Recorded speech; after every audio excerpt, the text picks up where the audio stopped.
O negrismo é uma ideologia que tenta dominar e controlar aquele que diz que é negro. Ainda mais num país como o nosso, que é mestiço.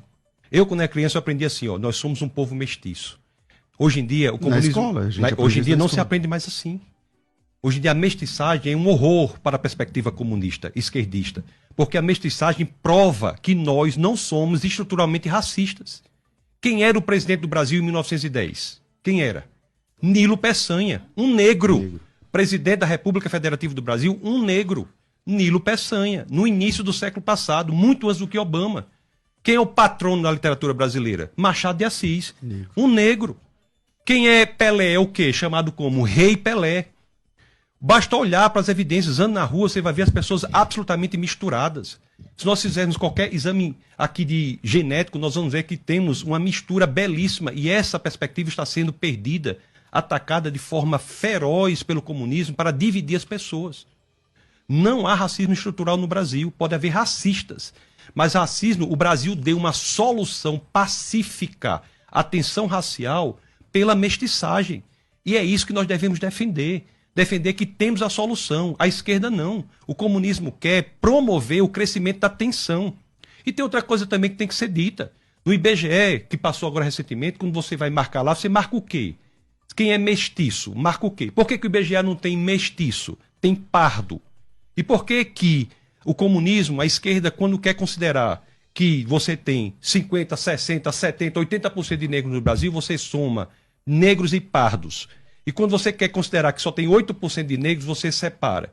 Se você vai dizer qual é a porcentagem de negros... Depende da pauta, né? Qual é a população carcerária de negros no Brasil? Somam-se negros e pardos. E quem é pardo? Pardo é mestiço, por exemplo, de brasileiro com japonês. Não, eu no meu registro sou pardo. Então você será considerado para a população negra carcerária e será desconsiderado para a população negra na alta administração federal, por exemplo.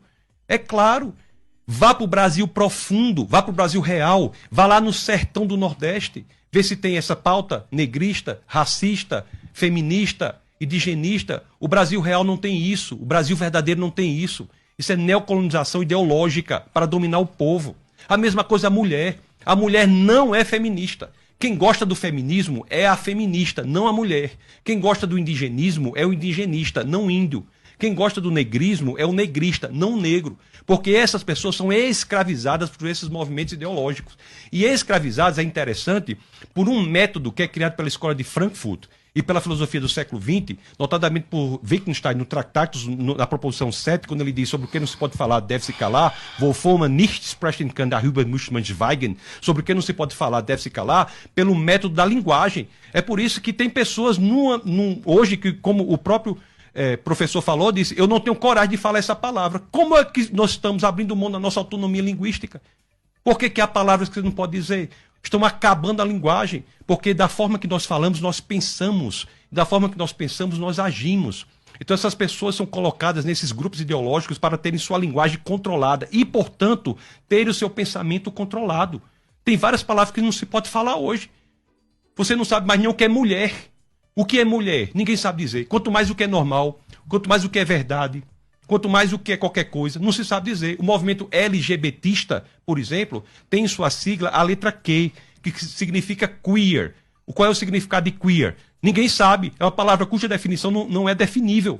Isso é para atacar ferozmente a capacidade linguística da população e, portanto, a capacidade de pensamento. O homossexual é vítima do LGBTismo. Considera a situação do ex-deputado federal, hoje já falecido, o senhor Clodovil Hernandes. Colocava sua opinião independente, notadamente homossexual, colocava sua opinião independente e era fortemente atacado pelos demais. Então nós temos que ver isso. As crianças estão sendo destruídas também por essas mesmas pautas. A diferença que tem, quando é que se sabe que é loucura e que não é? Nas evidências. Nas evidências. Vamos para as evidências. A escravidão é uma coisa horrível. Extirpa a dignidade do ser humano. Mas a escravidão não tem nada a ver com questão racial, não. O nome escravo, pastor, vem de eslavo. O nome escravo vem de eslavo. Mas aqui no Brasil não tem escravidão branca, irmão. Então vamos fazer pagamento histórico. Os piratas do norte da África. Eu vou passar o tempo. Deixa eu só tempo aqui. Os piratas da Berbéria, do norte da África, escravizavam portugueses do século XV ao XVIII, os portugueses que vieram para o Brasil. Então vamos fazer o regresso histórico. Vamos agora... Mas aqui no Brasil não tinha escravo. Não foram os portugueses que fizeram? Não é a regressão histórica? Então vamos buscar agora dos portugueses que foram escravizados pelos piratas da Berbéria do norte da África. Vamos cobrar lá dos muçulmanos do norte da África essa compensação histórica. Então vamos lá, Pastor Paulo. O senhor também? Eu estou fantástico. O senhor está muito nervoso. O senhor está gritando, está até salivando. Ó, tá salivando. É a minha forma de falar. O senhor que eu tenho notado que está tremendo. O senhor está salivando. O senhor que está se mexendo quando eu estou falando. O senhor que eu estou vendo que só parou e deu uma risadinha falsa para bater a foto. Foi isso que eu vi. É tanta coisa assim. Mas vamos lá. Foi isso que eu vi. O senhor que eu estou achando. Sem questão pessoal, vamos lá. Estou vendo sua mão tremendo aí, ó. Bora, vamos lá, sem questão pessoal. Eu estou calmo, pois é. Se for pessoal, a gente vai também.